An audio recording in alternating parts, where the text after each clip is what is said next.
So I thought I would run through the 16 runes of my rune deck. Have my the rest of the rune deck over here because I run with a system where each rune is represented 3 times. So each disc is double-sided. And that means that in a rune reading, the same rune can come up for the past, the present, or the future. So I was taught the 16 runes of the Younger Futhark, which I know is a little different because many people work with the Elder Futhark. But I was very specifically taught, just running through my little booklet here. I was very specifically taught that each of the runes has a deity. And so for the first rune, we have the deity of Frey. I also work with the rune poems, and these are translations that I've done myself. And by connecting with the rune poems and the deity, then each one of us can understand the rune and come up with a series of keywords or associations that are personally understood. And that's what I love about this system. So obviously my rune book and information on my website as well will give you a starting point, a window, a doorway in. But what matters then is exploring the deity, exploring the rune poems, exploring the mythology, working with the rune and creating your own personal connection with the rune rather than just repeating someone else's associations. So and I'm going to go through my book and just introduce the runes sort of one by one. Firstly, we have the rune Fi, and the deity is Frey. And the associations there are very much to do with wealth and passion, obsession, greed, and money. So Frey is the male god of the Vanir. He's the son of Njord. He's the twin of Freya. Very much associated with sexuality, life, death, crops, harvest, and the natural land. Then we have the Ur rune. The deity is Vidar. So Vidar is Odin's son, who avenges Odin at Ragnarok by killing Fenrir. And Vidar, or the Ur rune, is very much associated with strength, a considered response, patience, vengeance, adversity. I think many of us are aware of Thor. The sound is Tor. Thor is married to Sif. I know that the sources name him as Odin's son. I'm not so sure. He feels more like a peer, if I'm honest. And I wonder whether some of the sources take Odin's title as Allfather a bit too literally. But the myths are full of Thor's adventures, and he's a really easy deity to connect with. The Thor rune is connected with protection, but also strength and attack. It can be used as much as an attacking rune. Not that that's something I do very often at all, but nonetheless. So it can be used as much as a curse as it can for protection. And it connects with adventure, regeneration, strength. Excuse me. The Os rune is connected with Odin. As a deity most people know. He's the husband to Frigg. Many children are listed as his, but I think the main ones are Balder, Vidar, and Hod. And he is the god of magic and mystery and words and the runes and everything else. I'm a little cautious of this concept of the Allfather. I think it's a title. I don't think it's literal. And the Os rune is connected with wisdom, magic, the power of words, but also cunning. Okay, be aware of that. Power, leadership, sacrifice. One of my favourite runes is the Rai rune, connected with Hel. So Hel is Loki's daughter. She's banished to the underworld by Odin, but she rules it as a queen in her own right. She's one of the only queens in the Norse mythology, who is not queen through marriage. And to me, that says a lot. Her rune is connected with rest or a difficult journey, but also honesty, personal strength and integrity, but death and birth as well. Complex rune.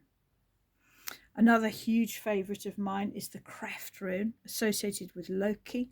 So we know Loki is the trickster god, and he is chaos and he is potential, but there's no evil in Norse mythology. Okay, so it's not an evil rune, it is a chaotic rune.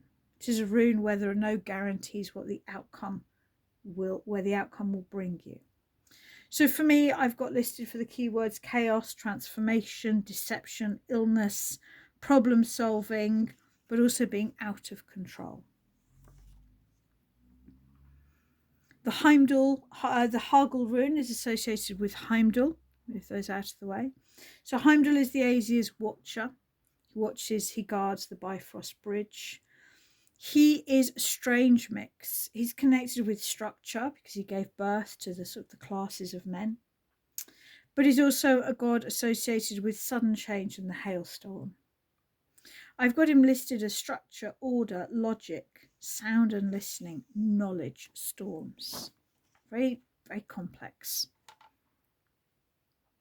The Nud rune is connected with the three Norns, Ud, Verdandi and Skuld.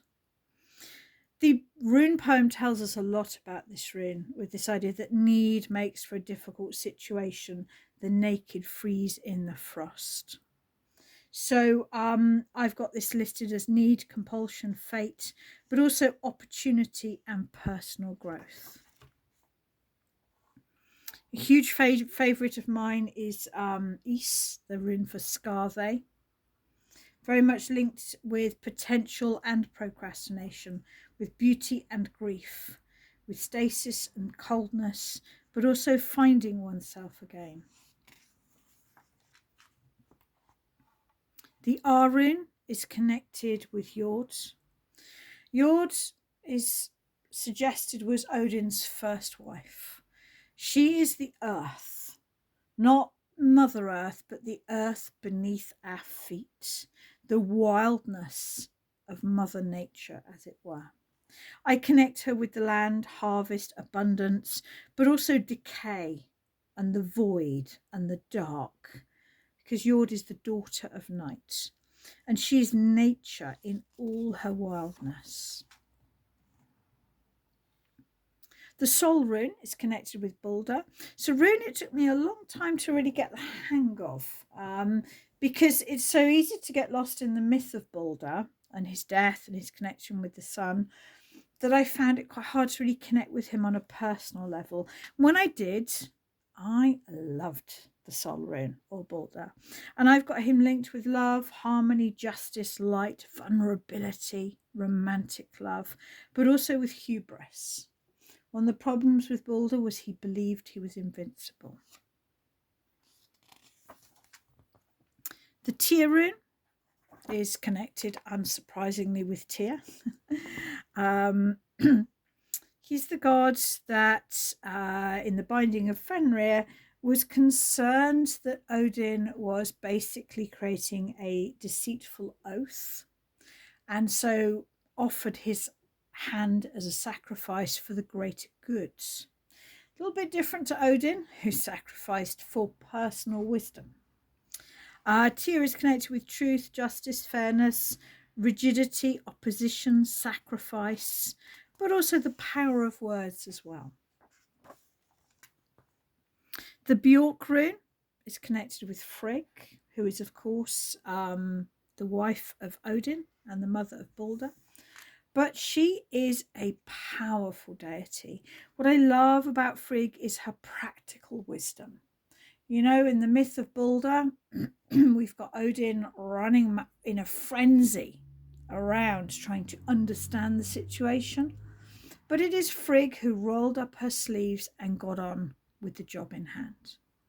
To me, I've linked Frigg with the healer, both the mother but also the parent, wisdom, getting on with the job in hand, birth, herb lore, practical magic, But also don't forget, she interfered with natural laws for personal gain.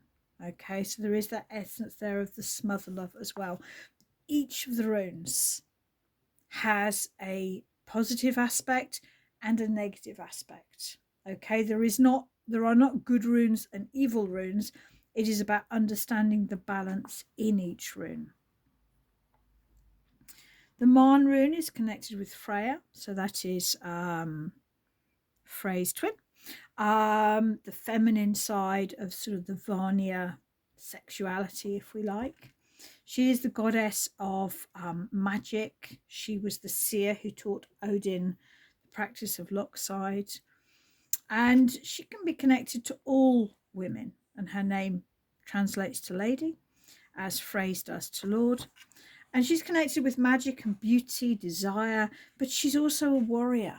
Okay, she's, there is a strength there. She's connected with loss and death. A beautiful deity, but powerful as well. And as we have the Vanir twins there is their father. I see Njord. The sound of the rune is Laug, and Laug translates to mean water.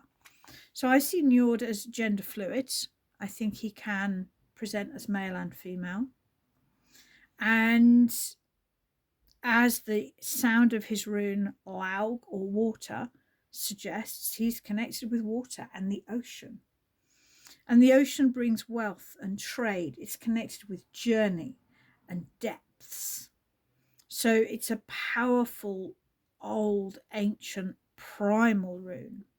Njord was a fantastic negotiator, very wise deity.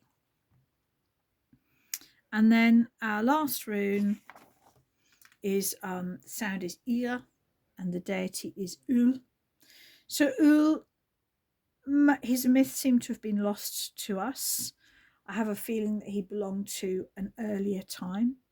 But he is connected with the winter. He's connected with skiing and archery, bears, and the wilderness.